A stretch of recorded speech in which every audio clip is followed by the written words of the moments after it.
Chers amis, voici votre méditation quotidienne. Esclave de Jésus.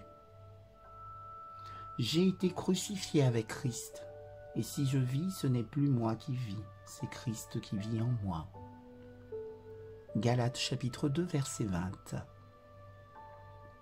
Ces mots impliquent un renoncement délibéré à mon indépendance et ma soumission à la souveraineté de Jésus-Christ.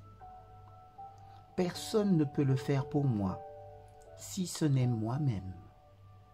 Dieu peut me rappeler cette nécessité 365 fois par an, mais il ne peut me l'imposer. Il faut briser la dure coquille de cet égoïsme qui me sépare de Dieu, afin que ma personnalité s'en échappe et s'unisse dans une communion parfaite avec Dieu lui-même. J'abandonne alors mes propres idées et j'offre ma fidélité absolue à Jésus. À partir de ce moment, tout devient clair. Bien peu d'entre nous comprennent vraiment ce que signifie la loyauté à Christ et ce qu'il voulait dire par ces mots « à cause de moi ». Matthieu chapitre 5, verset 11. C'est ce qui fait toute la force du saint authentique. Ai-je remis mon indépendance entre les mains de Jésus? Sinon, ma vie religieuse n'est que pieuse fraude. Le moment décisif est venu.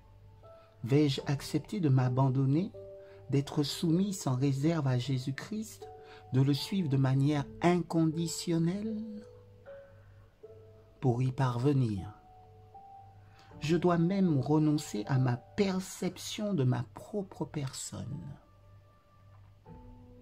Dès que j'ai pris cette grande décision, l'union surnaturelle avec Jésus-Christ se produit et le Saint-Esprit m'en donne une claire confirmation. J'ai été crucifié avec Christ.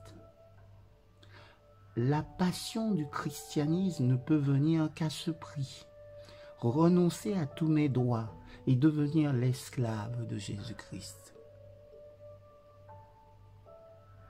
Sans cet abandon, ma sanctification ne peut pas s'amorcer. Dieu gardera ouverte son école de disciples. Oui, Dieu gardera ouverte son école de disciples, même si un seul élève répond à son appel et se présente en classe. Cette école n'est pas reconnue ici-bas et ne remet pas de diplôme.